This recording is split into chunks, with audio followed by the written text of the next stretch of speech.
What's going on, everyone? My name is Nicholas Merton here from DataDash, and today is February 7th of 2024. Well, folks, I hope you all are having a fantastic day wherever you are, because in today's video, I'm going to be showing you guys some key cryptocurrencies that I think not only could outpace Bitcoin over the next couple of months in a continued upward move in prices, but beyond that as well, plays that could outpace some of the large layer ones like Ethereum and Solana, giving you better returns in the market. And we're going to be talking about a key method that over 95 to 98% of traders in the crypto space don't know about or utilize in their trading strategies that could give you that market edge to find potential movers over the coming months. We got a lot to unpack here, as well as a sponsored interview with Syntropy Network, which is aiming to be the data layer for Web3. It's a really fascinating interview with the CTO, so stay tuned for that later on in the video. You guys won't want to miss it, and let's go ahead and kick things off. If you happen to enjoy the video, definitely consider dropping a like. It's a great way to support the content. So I want to start by talking a little bit here about this future setup here for Bitcoin. If Bitcoin does continue to finally clear through this sideways consolidation that's been building up since December, right? We're coming up here on nearly 2 months of sideways price action here, following the rally up towards 48K into the ETF, the collapse down here towards around 38,000, right under the 100-day. It's now getting to the point here where we really got to start looking for some of these opportunities in the market at a minimum to see whether or not we've got some opportunities if we clear through the 21-day moving average. While there is this lower high pattern here and lower lows into the 100-day, I want to make sure I've got those opportunities prepared for you guys that you can watch. Now, in my prior videos, you guys have probably heard me talk a lot about how for my more longer term positions, I'm definitely focused on some of the more small and mid-cap plays that I think have a better higher risk, higher reward setup in the event that we do continue moving higher, that are focused on new narratives, etc.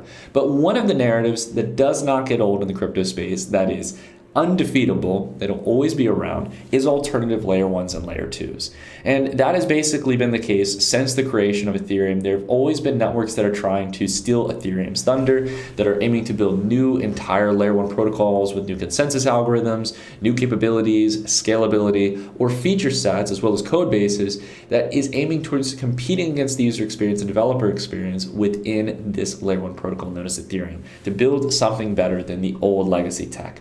Well, we can see clearly here that Ethereum, while it did have a nice move here into some anticipation of the ETF against Bitcoin, has generally been bleeding over time.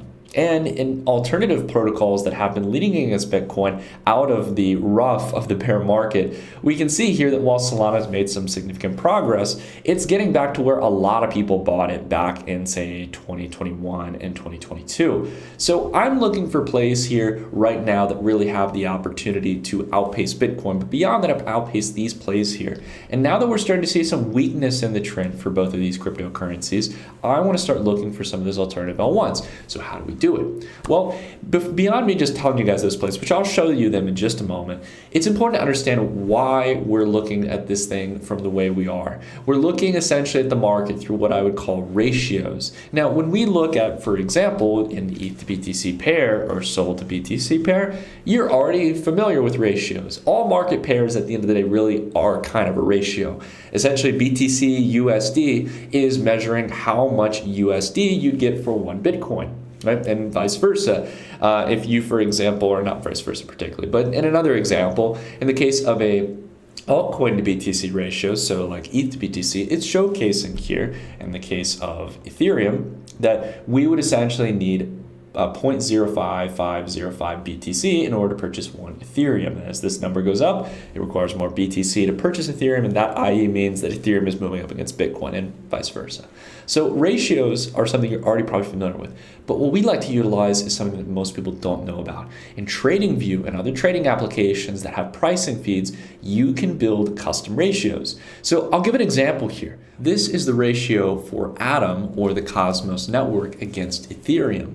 And what's really interesting about this is that beyond even knowing anything about Cosmos, many of you probably know that it's a really solid L1 play in the crypto space.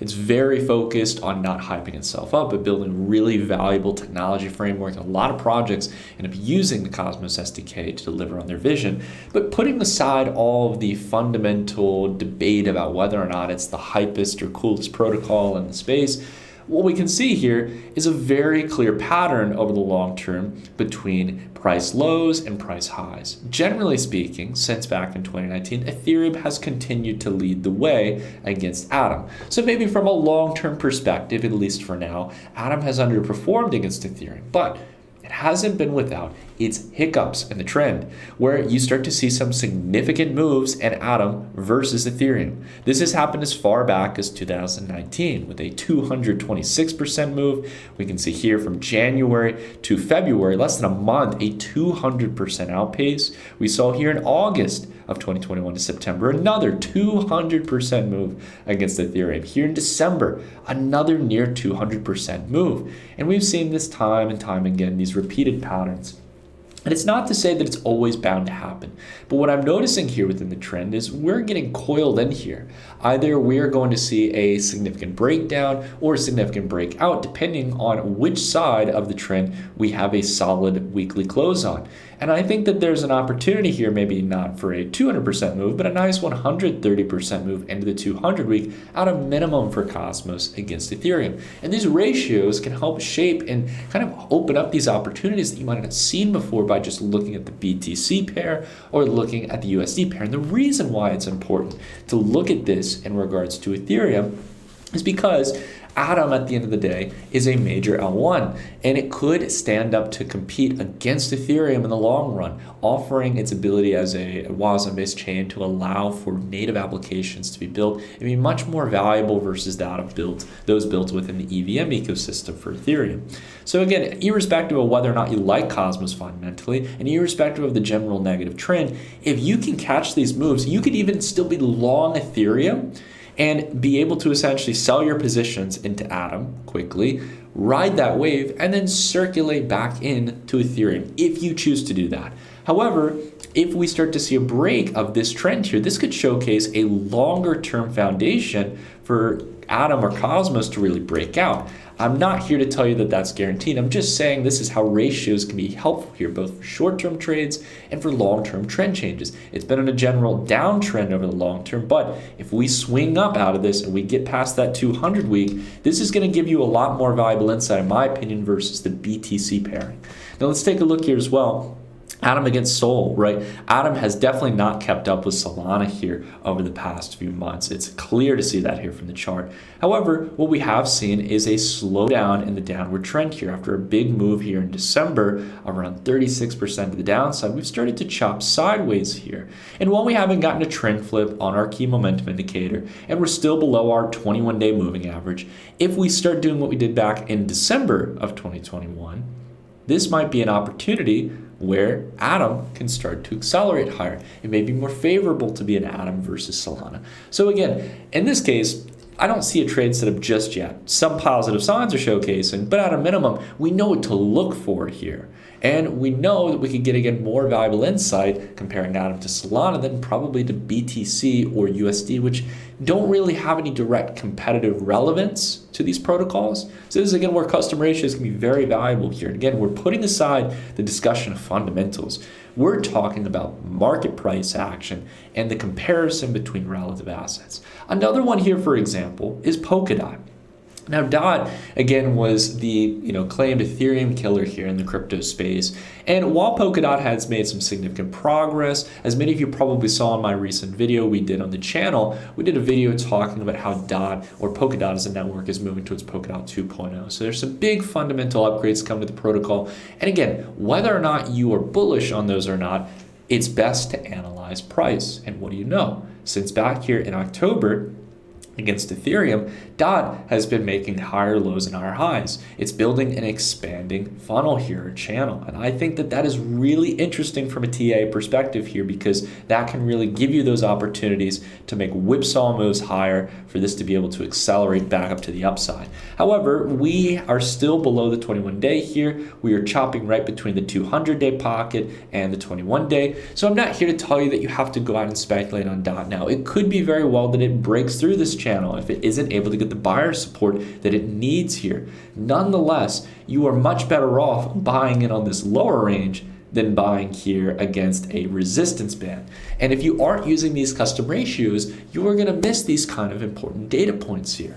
And it is important that while we've been in a general downtrend here, there have been significant moves where it's favorable to be in DOT, whether it be in the short term or potentially down here in a major trend reversal. DOT has been pretty much neutral against Ethereum since back in June of 2023. For nearly 7 to 8 months now, we have been holding neutral against the performance of Ethereum. So this might be indicative of a flattening in the trend that could eventually lead towards accelerated prices higher. And irrespective of that, we have seen there have been some significant moves here in DOT versus Ethereum's price performance. And if you aren't looking out for these kind of moves, you might be missing out on some really solid gains here. Now again, I'm more interested overall in trying to figure out long-term if a protocol is going to be able to maintain that longer-term trend. If you can find those longer-term trend breakouts, that's very exciting. And I think DOT might be showcasing that here. We can also see DOT in regards to Solana, again, in a similar fashion to Atom and some of these alternative L1s. We are seeing that it is oversold here historically speaking. And while that's not a guarantee that you're going to break out higher, notice how the 21 day is just acting as this weight here at the moment. If that gets cleared and you start clearing through some of these moving averages like the 100-day pocket that are coming down not too far away, and you clear through this general descending range of support, then that can be your cue for a much bigger move here, a potential 300% move. We not only see that building up here within the pattern here for the ETH pair, but also in Solana, right? So at the end of the day, that's what I like to see here when I look at these ratios here. Now, to be honest with you guys, DOT at the end of the day is not my #1 pick in the market, but it is definitely a play that we're continuing to keep on our radar. For transparency's sake, as many of you probably already know, Polkadot is one of our partners here on the channel, but it's a partner for good reason. We only work with top tier L1 protocols in most cases like Radix as well as Polkadot in order to get across some of the really important developments that are going on, like the ones with Polkadot 2.0, which we talked about in our recent review. But beyond arguing about the fundamentals, about whether or not Polkadot has the real ability to upend Ethereum, what we've realized in crypto, and I think you guys probably realize as well, is essentially it's about network effect in driving users. And what we've seen in the case of Solana really over the past few months is not that Solana has had some technological transformation in the way its protocol operates. It was just down the other day. What people care about at the end of the day is viral trading or DeFi related activities. And one of those that has been taking the world by storm is meme coins. Let's be honest about it. Bonk was the talk of the town back in December in 2023. It was the leading performing altcoin in the crypto space. Well, in the case of Polkadot, they're launching their own meme coin called Dead, or DOT is dead. This is essentially playing off of the kind of stereotype that the Polkadot network is not relevant anymore. A lot of Ethereum fanboys will usually kind of say this and stuff to kind of bash on the Polkadot network. So the key thing here above all, though, what I think is fascinating about it is beyond the meme itself. I think it's pretty interesting and stuff, but I think the biggest thing about it, what's interesting that we have yet to see, is that this is a protocol-wide airdrop to all DOT holders. So it's this kind of secondary tier currency that's going to be airdropped to all users who are staking DOT or holding DOT within their own wallet. So I definitely recommend you guys check out some of the details around it, but it's pretty simple here. There have been a ton of people who are withdrawing their DOT from exchange accounts into their own crypto address, and they've been going about essentially basically holding that DOT, waiting for that airdrop. And it even seems like the governance system for Polkadot is supporting this. It's kind of a viral way to bring people back into the Polkadot ecosystem, bring some attention towards some of the technological developments, and really put Polkadot back in the center stage. And I don't see why Polkadot can't do it. It certainly has the scalability and the network uptime, and in many cases Solana doesn't have sometimes. And I think that there's a good chance here that Polkadot could really steal the stage with something like this. We've never seen a protocol-wide airdrop. So for me personally, I'm not sitting here telling you guys you have to go buy Polkadot for this, right? That's something you need to determine for yourself. All I'm saying here is that at this range here, I think that this is going to set the stage for Polkadot to get a lot more attention. And it's going to start poking holes in Solana and showcasing that, hey, unless Solana has something really fundamentally interesting long-term, some new and exciting applications, I don't see how it's going to be able to continue maintaining the center stage. And I think you're starting to see that in its BTC pairing here. So that's just me talking here, guys. I'm not saying that just to go out there and promote Polkadot. For me personally, I don't see how Solana is going to be able to maintain this kind of ratio against Bitcoin over the long run. Solana is not anywhere near scarce and on a fundamental basis in demand like Bitcoin is. The second thing I want to talk about is we're talking about meme coins or some potential meme coin setups that you guys can watch. I'm going to run through a couple of these, but again, this is where we essentially can track meme coins against BTC. Generally speaking, we can see that as we've watched Dogecoin for a long time, Dogecoin has continued to bleed against BTC, and our golden range here between a 88% correction, a 90% correction, or 92% correction in alignment with the prior resistance ranges from the majority of the last decade could potentially become new support and really give us the framework for even large meme coins like Doge to be able to make price acceleration. Bonk as well. Again, showcasing trend weakness here in the near term, but likely coming into the consolidation channels we expected, potentially breaking below the 100-day, not clearing through the 21-day and coming down into the 200-day MA here. This is where we're thinking we might get some value. Again, over the long term, this has been kind of a range where we saw support in the past. I think that anywhere in this ballpark after a significant correction might be an interesting risk-reward setup for potential continuation. And last but not least, we've talked about Bob as well. Again, fundamentals don't have any relevancy here, guys. These are purely momentum-based trades. And if you don't feel like touching that, if you're more of a long-term investor, I definitely don't recommend you being a long-term investor in meme coins. My point here, though, is that there might be some really favorable short-term trade setups when the momentum kicks in, when the volume picks up, and the mania builds out and allows for some serious volatility in price movements. As we come into the 200-day pocket, potentially down here to the lower band here, I'm definitely interested. And this is, again, in the BTC pairing a custom ratio that we built versus just analyzing USDT chart. So there are definitely going to be some opportunities here beyond just analyzing some of the new narratives in the space like Bitcoin related infrastructure, DePIN, or decentralized physical infrastructure networks.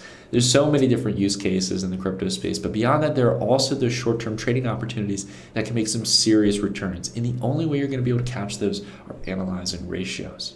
So definitely continue to utilize it in your arsenal. I'll show you guys how to build a custom ratio here real quick so you guys can walk away knowing how to do it yourself. Generally speaking, let's say we wanted to build a custom ratio here between Solana against Ethereum.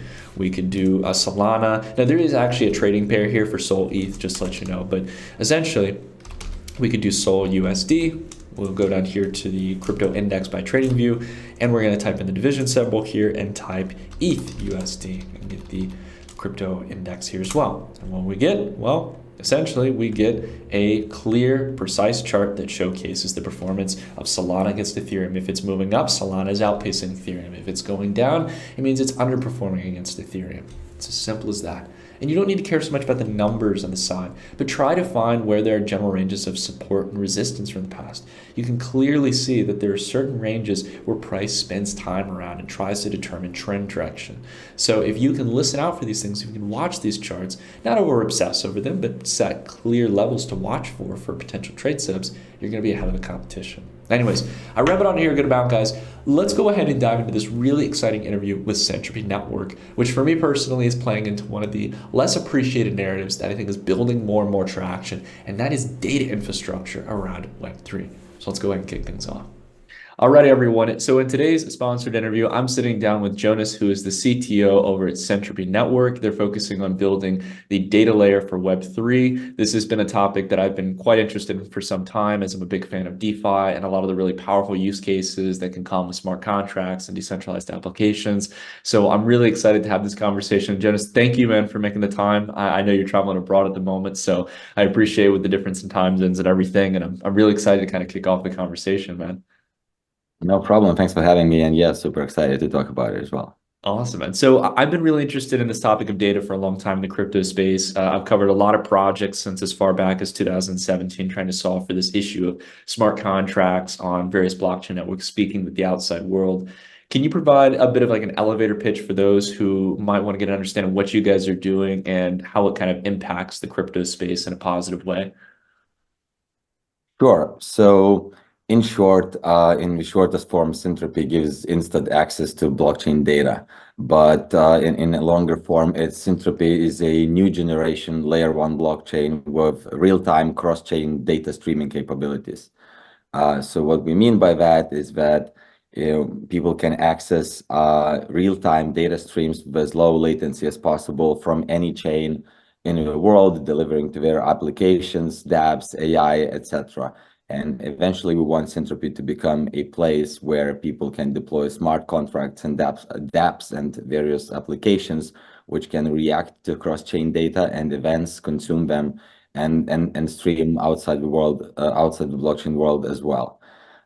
So that would be short. And how we plan to improve the ecosystem, not only for blockchains, but in general for the internet and application, is the use cases which Syntropy unlocks.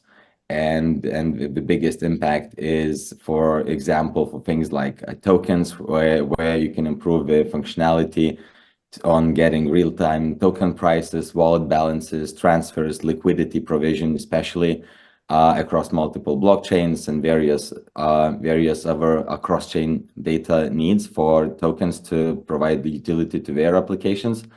Then examples in DeFi. So for example, swap routing, where DEXs and marketplaces, they need streaming real-time data to provide better swaps, cheaper solutions, faster solutions, and also cross-chain solutions, so they can integrate better trades. Then for liquidity, as I mentioned, liquidity provision, everything blockchain is pretty much smart contracts where tokens go in and out, assets go in and out, and then there's various applications built on top of the assets which are getting in and out of smart contracts. So liquidity provision has many forms and is sort of the basis of DeFi. And we want people to build applications which can react to changes in liquidity in the fastest possible way. And then finally, the new generation, which is coming with the AI, etc., and the increasing data needs, we want those applications to have no limitations, so they can feed any data we want from any blockchain to their AI systems as well, to provide these new use cases which have not been seen before or currently in the blockchain from the last years. Yeah, to that point, like I keep thinking what you were saying earlier in that case, Jonas, is around like a multi-chain future. So for essentially allowing all these different networks to have a degree of understanding the up-to-date state of that chain and being able to pull data and information. And I think that that's quite important in order to maintain composability to some degree, being able to know the current state of any network out there with all the layer 1 and layer 2 ecosystems. So I think it's very interesting. This is a big challenge to solve for, but I guess to kind of get a better context for people, like what are some of those, like maybe from an application perspective, what are some of those issues that the industry is facing, and why overall is this ability to communicate across chain valuable? You mentioned a couple use cases there, but I'm curious, maybe we can give people a context for, essentially from like a market perspective, why would this be a huge solution for the crypto space? Sure. So the data challenges are plenty, but what we've seen, the first one is APIs are slow. So the way blockchain was getting data last couple of years and up until now was mainly through APIs. So it's an old paradigm. It's a request response reply technology. And then a lot of data is getting indexed. It goes to databases when it's ready for consumption. So there is a substantial delay before the data is available or is being returned to the application. And it's also, as I mentioned, a one-way street, right? You need to request with data. If you need to just get the data as a stream or get it delivered to you from like a, as a push notification, if to draw an analogy, that was not being possible, or at least not at that scale. The second challenge is that with a growing demand and APIs not being sufficient, only data streams applications have at their disposal is the centralized non-composable equivalents. So there are centralized providers which launch data streams which are most popular to provide, but then what we found is every company or developer really outgrows those needs very quickly, and then we start needing, oh, how about if I had a little bit more of this data, or if I had a little bit more of that, or get that data in a different format, it would be better, and they can build more features, more use cases. So even when we talk to companies and provide the first sort of couple data streams, they very quickly outgrow them and they start having more needs. So that composability, what you mentioned, is not currently available in the data streaming world using centralized providers as much. So what we want to provide is a fully composable solution where if data is not available, you can have your community or yourself or partners launch a data publisher to get that data, and then also you can create your own sets of streams which you need, with filtering capabilities, and basically filter out the data you don't need and build those data streams, really build them, using the word build, not just consume them as a product of what's available in the market. And it's normally not enough what's available very quickly. But that composability is absolute key, and sort of the core of why this technology we're building is decentralized. So that's a big challenge. Another challenge on top of composability is the price. So data is expensive and not efficient and hard to manage. So if you want to monitor a blockchain and get data from a blockchain, you need to either start consuming some of those product services if you're happy with them, or you need to build your own node infrastructure and then get that data so that your application can serve your customers. Now, to monitor one or two blockchains a year is, thousands of dollars a month running a node. Some nodes like Solana, more high performance nodes, need really heavy hardware machinery. So some blockchain nodes, cost, $3,000 to $5,000 a month to actually run and maintain. Then you need to ingest all of that data, only see what you need, filter it out. You need a DevOps team to manage it. So if you really want to proper monitor a blockchain, it costs up to $500,000 a year sometimes for companies to monitor several blockchains or even more. So it is really hard to manage and expensive. And if we're talking about 20 plus blockchains to monitor, that very quickly goes out of the realm of possibility, really. You need 100 people's team to really run this whole infrastructure, and so on. But what's important for me is not only that it's expensive for customers to do that, but if the whole industry is running so many nodes, and if everyone runs their own infrastructure, we're quickly going to run out of infrastructure. Yeah. And So it doesn't scale exactly as you said, Jonas. I remember when I had my own crypto wallet startup, that was like even just consistently running like an Ethereum node to be able to track the Ethereum blockchain and maybe one alternative L2. I mean, for a startup, it's completely impractical cost-wise.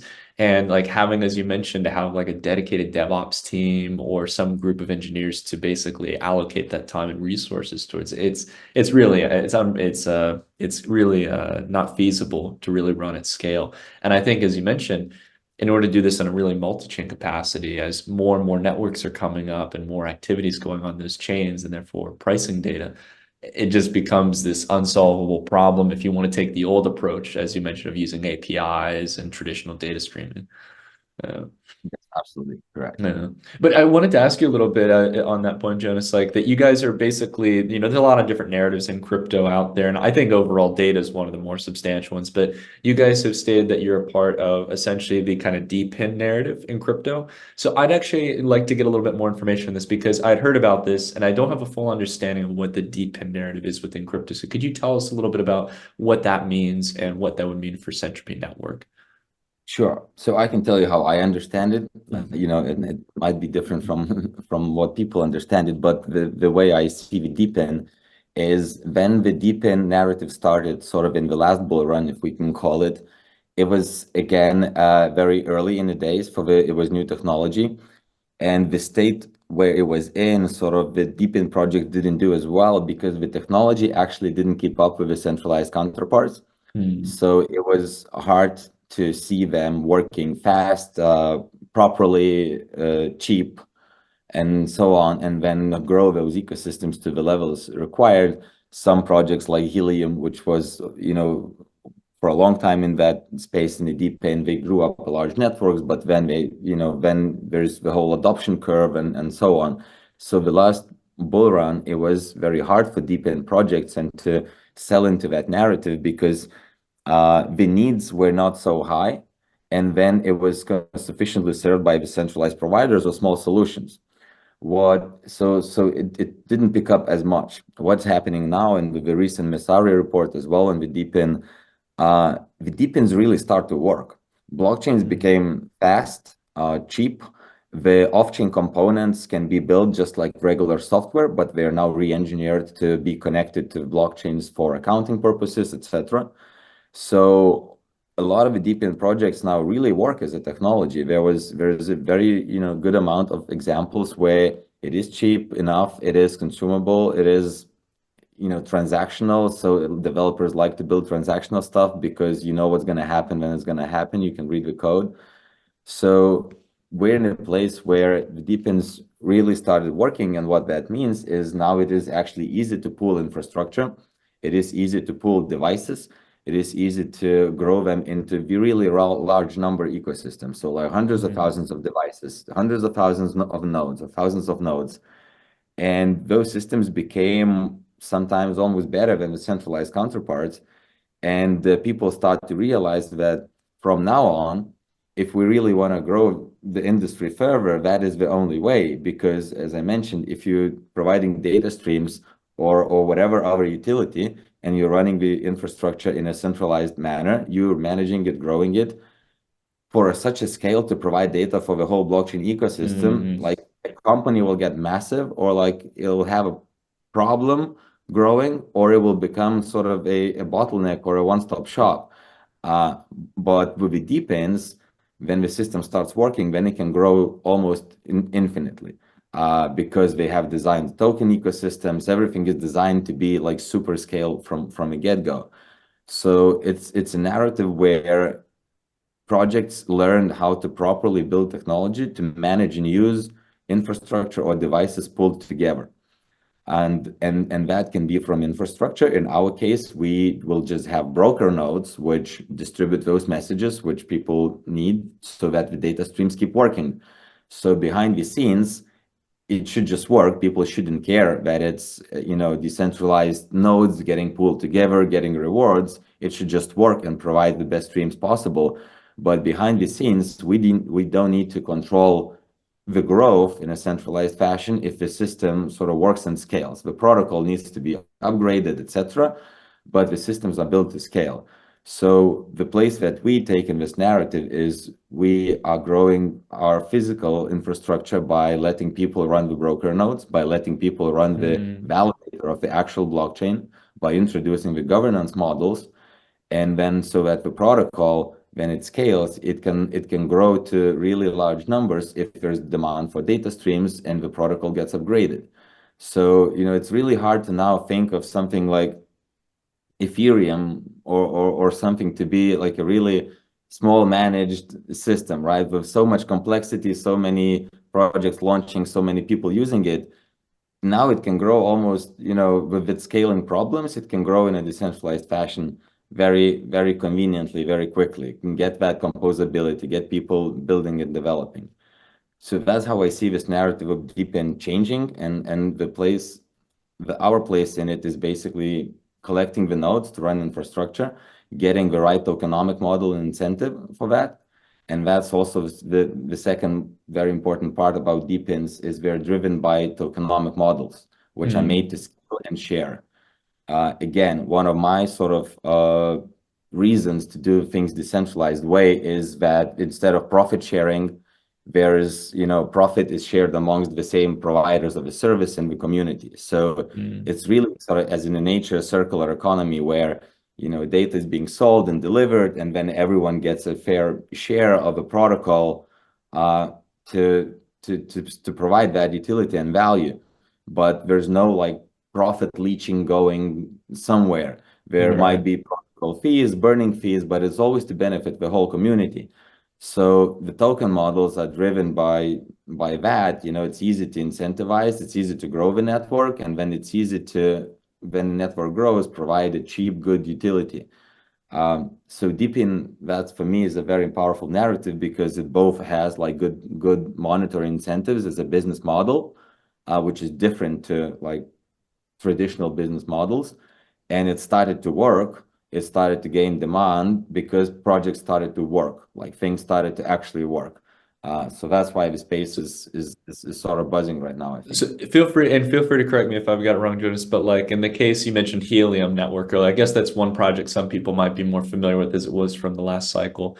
Helium basically allowed people to essentially run nodes on the network and contribute bandwidth or essentially like internet connectivity for people.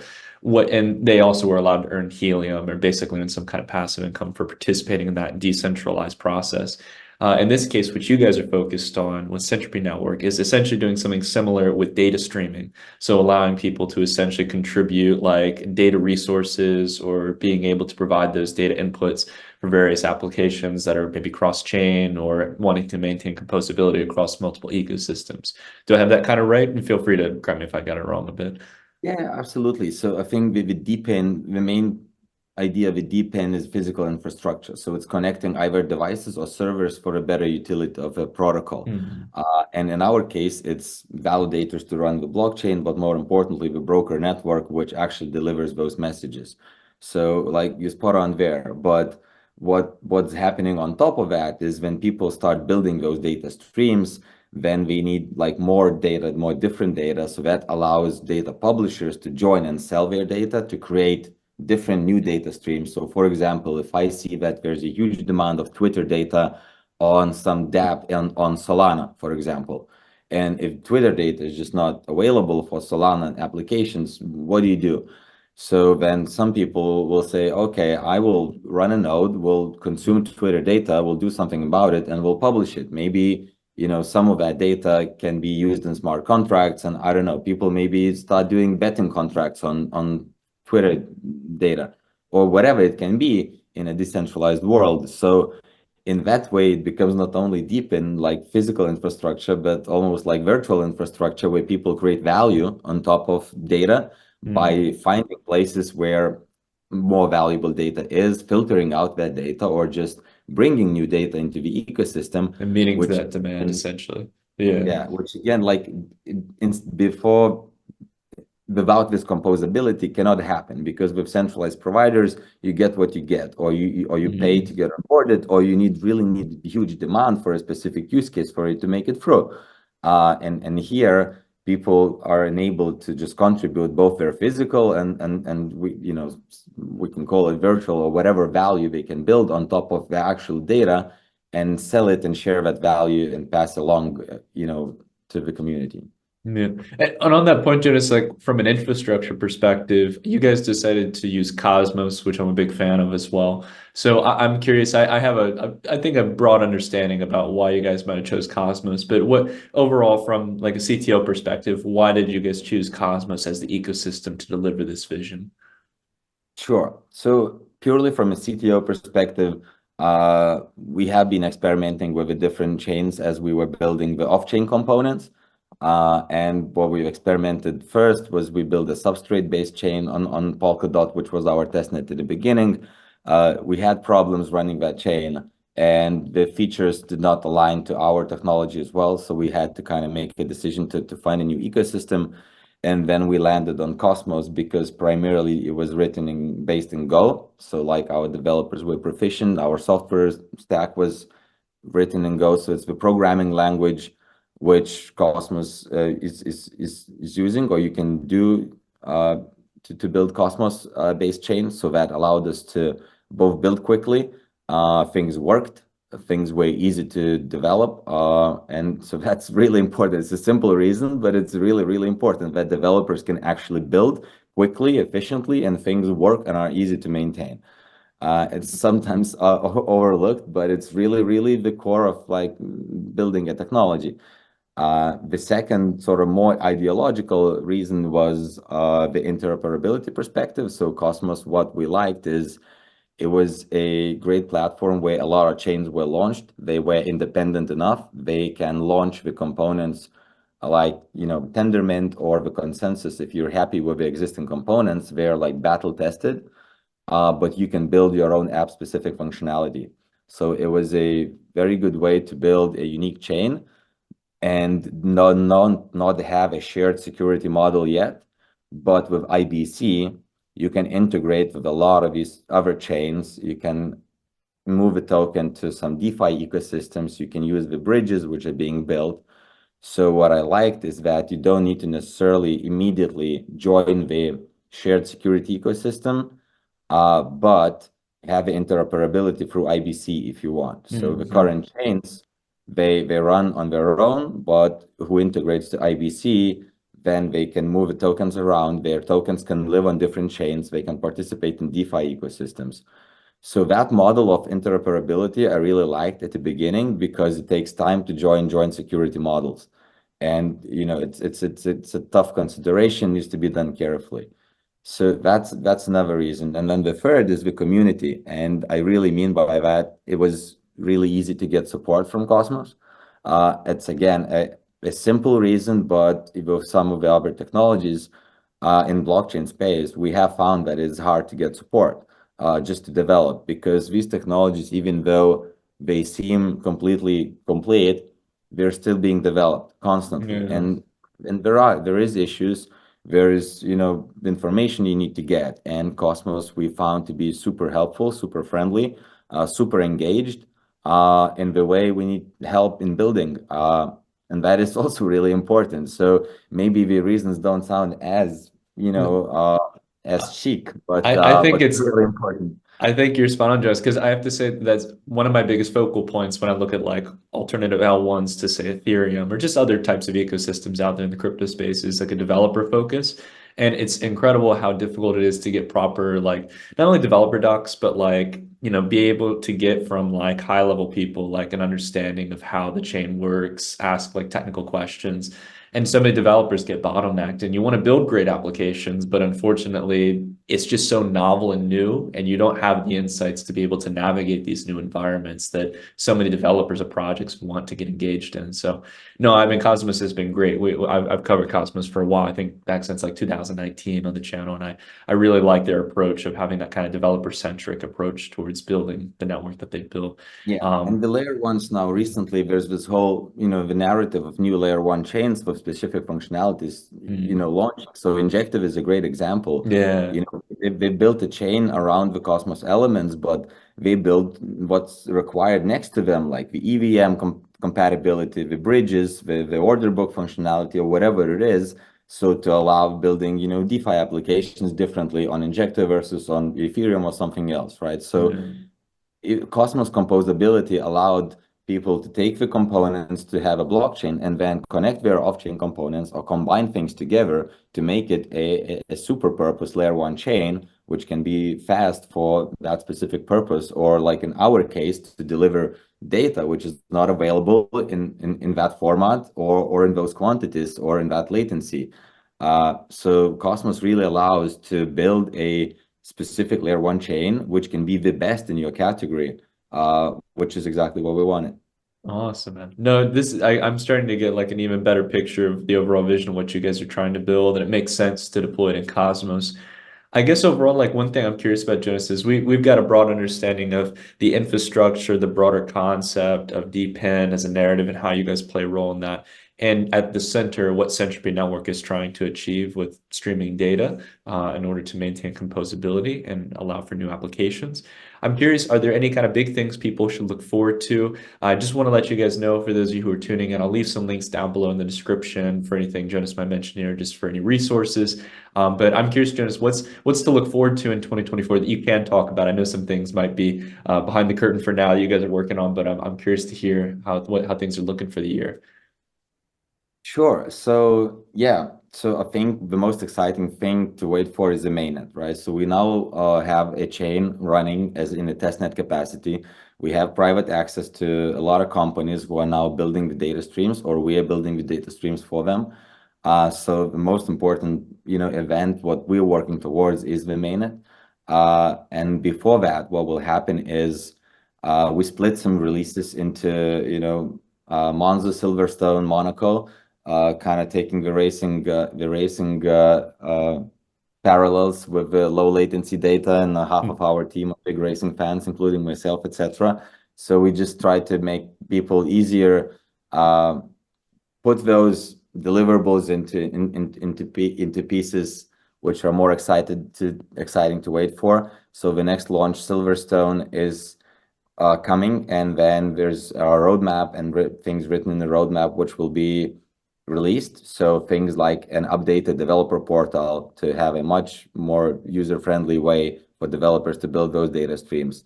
Then, a tool which shows more insights in the DeFi ecosystem, leveraging real-time data. So that will touch, Mhm. hopefully, a lot of the retail people with our technology, and then, help them get some of that value, not just for the builders, but for the users of DeFi ecosystem to get that, value by fast data or just more of data, which is now not available.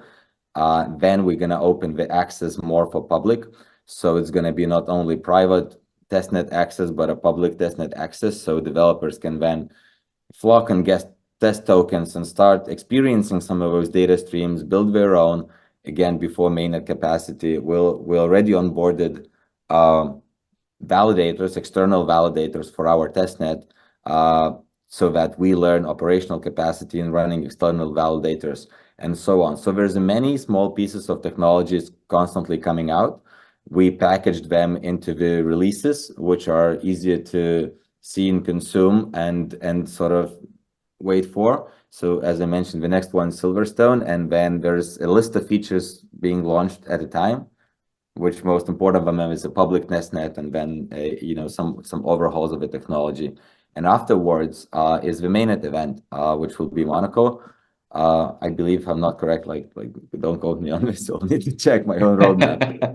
Uh, but yeah, so these are some of the exciting things coming. Some of them are purely development focused, but with that comes any new partnerships or clients, because that's what technology is for, is to be used, right? So we're now Yeah. super happy to have an inflow of companies, sometimes 5 to 10 a week, new discussions of how our data can be used, etc.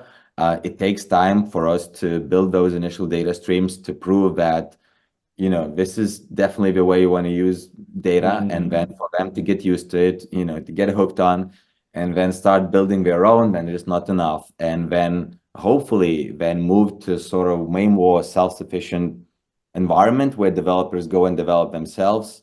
And that's Mm. when we can reach those numbers to grow developer ecosystems to thousands and hundreds of thousands, hopefully developers, so that we don't need to do a kickoff. I think overall, So Jonas, it's like a great roadmap. Like you go, as you mentioned earlier, like you focus on essentially getting those first MVP use cases, like to prove that this is a really powerful way to do data streaming. You then focus on the developer environment and testnet, getting people incentivized to participate early on. And then you guys can hopefully effectively move towards mainnet, where really this is just going to be out in the wild and be able to be used for so many different types of applications. And I think it'll be just more relevant by the time mainnet launches as well, to have all this stuff. So this is really good stuff, man. yeah, Um, and mainnet is primarily to just turn on the token ecosystem. So yeah. we've had this technology for so long, and we used a lot of the technologies we built over the years before for fast routing across the internet. So mainnet is really just switching on the lights, isn't turning on the token economy, bringing on the real value to the Mm. token, like enabling the utility, the ecosystem, and there's a lot of cool stuff around the token economy that can be built. So that light switch is sort of the peak moment where token holders, get real utility value attached directly to the token, Mm. uh, and then continue to grow the protocol from that point. That's awesome, Dennis. Well, I have to say, man, this has been a really fascinating conversation. I think this is going to be very interesting to see how things go live with mainnet down the line. And even before that, I'm wishing you guys all the best in the kind of steps building up to mainnet. I know that that's never easy to deploy. So I just wanted to say it was a pleasure to have you on, Jonas. And again, if for any of you guys who've been listening, if you're up into this point, again, I'm going to leave some links down below in the description where you guys can do some further research into the project. Definitely want you to do your own due diligence, maybe even test out with some of the available resources that Jonas mentioned earlier as they get released. But Jonas, thank you, man, for making the time. It was a pleasure to get to chat, and we'll have to have you back on the channel and continue talking about Syntropy down the line. No worries. Thank you so much for having me. Happy to do the updates, and we're way more active now on Twitter. So please, check us out there, and then keep up with the updates. And then as soon as we have anything excited, we'll be out there. Awesome, man. Looking forward to it.